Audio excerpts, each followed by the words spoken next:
Hello, नमस्ते.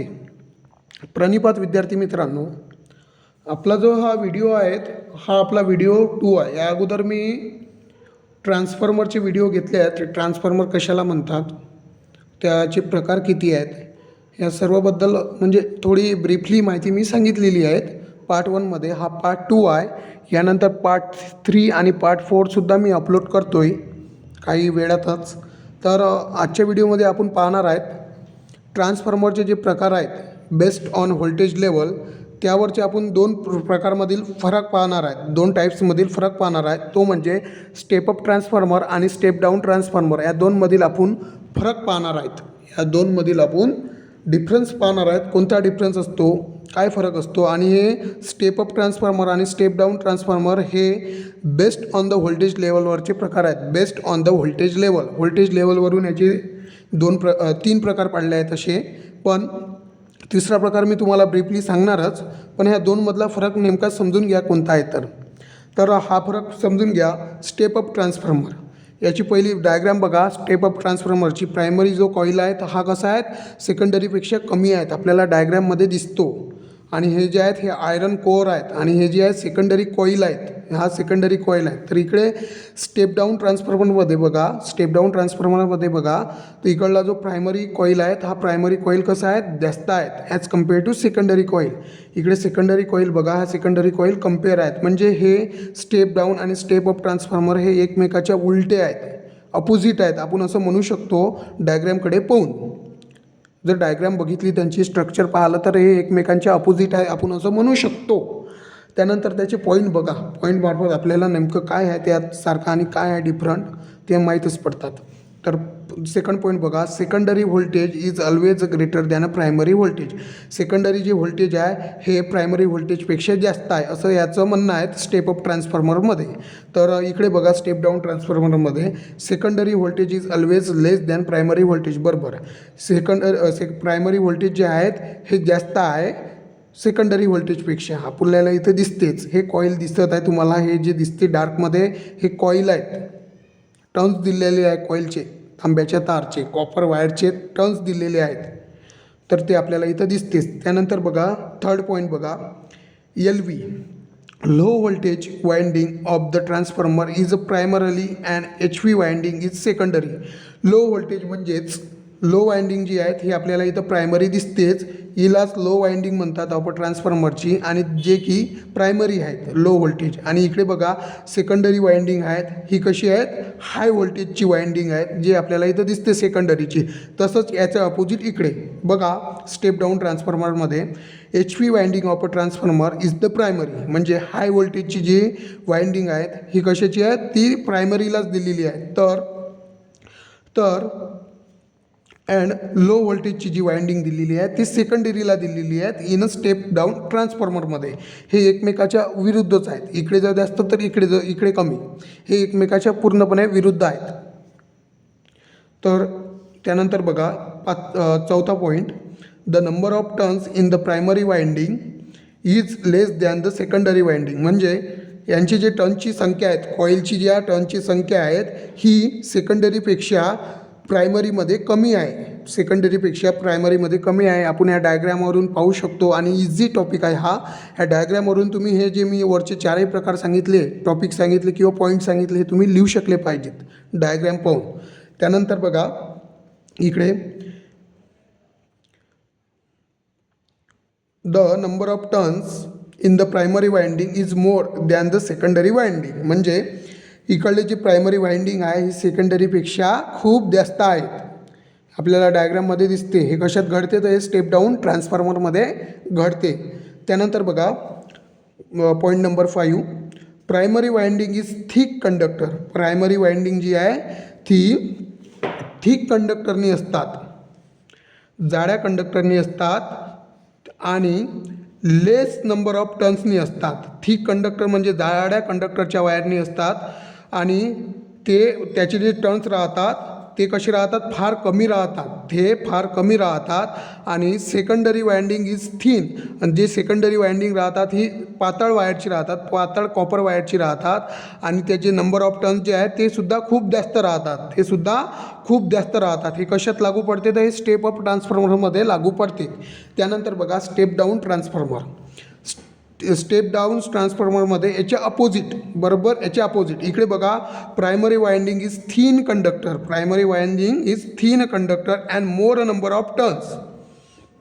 म्हणजे primary वायंडिंगमध्ये जे copper वायरची संख्या राहते, तो जो गुंडाळलेला राहतो, नंबर ऑफ टर्न्स जे दिले राहते हे पातळ वायरचे दिलेले असतात. आणि टर्नची जी संख्या असते, म्हणजे जे त्याला गुंडाळतो आपण, त्याची जी संख्या असते ती जास्त असते ॲज कम्पेअर टू सेकंडरी कॉईलपेक्षा, as compare to secondary coil winding किंवा कॉईलपेक्षा. तर बघा, also secondary winding is thick conductor and less number of turns. याचे जे दुसऱ्या सेकंडरीचे जे नंबर ऑफ टर्न्स आहे हे कमी जरी असले, पण याची जी वायराची जी जाडी आहे, थिकनेस आहेत, ही कशी आहे, जाडसर आहेत, खूप थिकनेस आहे ॲज कम्पेअर टू प्रायमरी वाइंडिंगपेक्षा. इथं कॉईल आणि वाइंडिंग या शब्दामध्ये कन्फ्यूज व्हायचं नाही. इथं कॉईल वापरलेलं आहे टर्न दिले म्हणून, किंवा बाकीच्या ट्रान्सफॉर्मरमध्ये आपण वाइंडिंगसुद्धा म्हणतो. त्यानंतर बघा point number 6, the primary current of a transformer is more than the secondary current. म्हणजे प्रायमरीचे टर्न्स जरी कमी असले तरी इथून जो वाहणारा करंट राहतो, हा करंट कसा राहतो, खूप जास्त राहतो ॲज कम्पेअर टू सेकंडरी कॉईलपेक्षा. हे कशात लागू पडते, तर हे स्टेप अप ट्रान्सफॉर्मरमध्ये. तर याच्याच अपोजिट स्टेप डाऊन ट्रान्सफॉर्मरमध्ये बघा, the secondary current is more than the primary current. यामध्ये जो करंट आहे, याचे जे कॉईल तुम्हाला कमी दिसले, पण यामध्ये हा जो करंट वाहतो इथून सेकंडरी कॉईलमधून, हा करंट जो वाहतो हा खूप जास्त वाहतो as compare to primary current. Primary वाइंडिंगकडून किंवा कॉईलकडून जो करंट वाहत होता हा कमी वाहत होता ॲज कम्पेअर टू सेकंडरी कॉईलमध्ये. सेकंडरी कॉईलमधून करंट हा जास्त वाहतो. त्यानंतर बघा 7 point, in a step up transformer ratio, जो की दर्शवला जातो के या स्मॉल के अक्षराने किंवा लेटरने, in more than 1. Step up ट्रान्सफॉर्मरमध्ये ट्रान्सफॉर्मर रेशिओ हा 1 पेक्षा जास्त असतो, 1 पेक्षा जास्त असतो. तर इकडे स्टेप डाऊनमध्ये बघा, तर स्टेप डाऊनमध्ये काय असणार, 1 पेक्षा कमी असणार. तेच आपल्याला वाचून घ्यायचं आहे. बघा, in a step down transformer ratio K is less than 1. 1 पेक्षा कमी असतो ट्रान्सफॉर्मर रेशिओ. हे कशात लागू पडते, तर स्टेप डाऊन ट्रान्सफॉर्मरमध्ये. त्यानंतर लास्ट पॉईंट बघा, ॲप्लिकेशन म्हणजे स्टेप अप ट्रान्सफॉर्मरचे वापर कुठे कुठे केला जातो, कोणत्या ठिकाणी. पॉवर ट्रान्समिशनमध्ये, जनरेटर ट्रान्सफॉर्मरमध्ये, in the power plant, generator transformer in the power प्लॅन्टमध्ये. या ठिकाणी जनरेटर ट्रान्सफॉर्मर, या ठिकाणी स्टेप अप ट्रान्सफॉर्मर वापरले जातात. तर इकडे बघा याचे ॲप्लिकेशन, पॉवर डिस्ट्रीब्युशनमध्ये स्टेप डाऊन ट्रान्सफॉर्मर वापरले जातात. इन अ रेझिडेन्शियल प्रमायझेस, म्हणजेच हे आपण म्हणू शकतो MSEBमध्ये डिस्ट्रीब्युशन म्हणजेच महावितरणमध्ये स्टेप डाऊन वापरले जातात. तर स्टेप अप ट्रान्सफॉर्मर हे ज्या ठिकाणी पॉवर तयार होते, ज्या ठिकाणी जनरेटिंग स्टेशन आहेत, ज्या ठिकाणी जनरेशन स्टेशन आहेत, ज्या ठिकाणी वीज निर्मिती होते, तर कोणते थर्मल पॉवर प्लॅन्टच्या ठिकाणी या ट्रान्सफॉर्मरचे वापर केला जातो मोस्टली, जास्त. तर त्यानंतर सांगतो तुम्हाला शेवटचा प्रकार जो होता याचा, बेस्ड ऑन द व्होल्टेज लेवलचा, आयसोलेशन ट्रान्सफॉर्मर.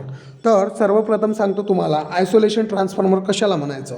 आयसोलेशन ट्रान्सफॉर्मर अशा ट्रान्सफॉर्मरला म्हणायचं ज्या ट्रान्सफॉर्मरची प्रायमरी वाइंडिंग आणि सेकंडरी वाइंडिंग या दोन्ही वाइंडिंग सारख्या नंबर ऑफ टर्न्स जे राहतात ते सारखे राहतात, म्हणून अशा ट्रान्सफॉर्मरला आयसोलेशन ट्रान्सफॉर्मर असं म्हणायचं. बघा इथं म्हटलं आहे त्यांनी, if the primary and secondary windings have a similar number of turns then it is called as a isolation transformer. म्हणजे प्रायमरी वाइंडिंग आणि सेकंडरी वाइंडिंगचे जे नंबर ऑफ टर्न्स राहतात हे जर सारखे असले, इक्वल असले दोन्ही वाइंडिंगचे, तेव्हा अशा ट्रान्सफॉर्मरला आयसोलेशन ट्रान्सफॉर्मर म्हणतात. तेव्हा अशा ट्रान्सफॉर्मरला आयसोलेशन ट्रान्सफॉर्मर म्हणतात. आणि याचा जो आयसोलेशन ट्रान्सफॉर्मरचा रेशिओ जो राहतो, जो स्मॉल के राहतो, हा 1:1च राहतो. 1:1च राहतो.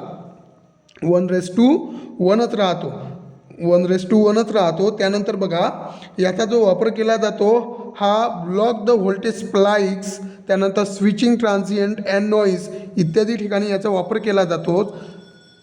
आणि पल्स ट्रान्सफॉर्मर म्हणून सुद्धा याचा वापर केला जातो. तसेच हायर ऑर्डर हार्मोनिक सिग्नल यासाठी सुद्धा आयसोलेशन ट्रान्सफॉर्मरचा वापर केला जातो. तर ह्या पार्ट 2 होता आपला. यानंतर नेक्स्ट व्हिडिओमध्ये आपण आणखी ट्रान्सफॉर्मरबद्दल जे राहिलेले प्रकार आहेत किंवा ते कोणत्या प्रिन्सिपलवर वर्क करते हे नक्की आपण नेक्स्ट व्हिडिओमध्ये पाहू. तर ठीक आहे, व्हिडिओ आपण नेक्स्ट व्हिडिओमध्ये. थँक्यू.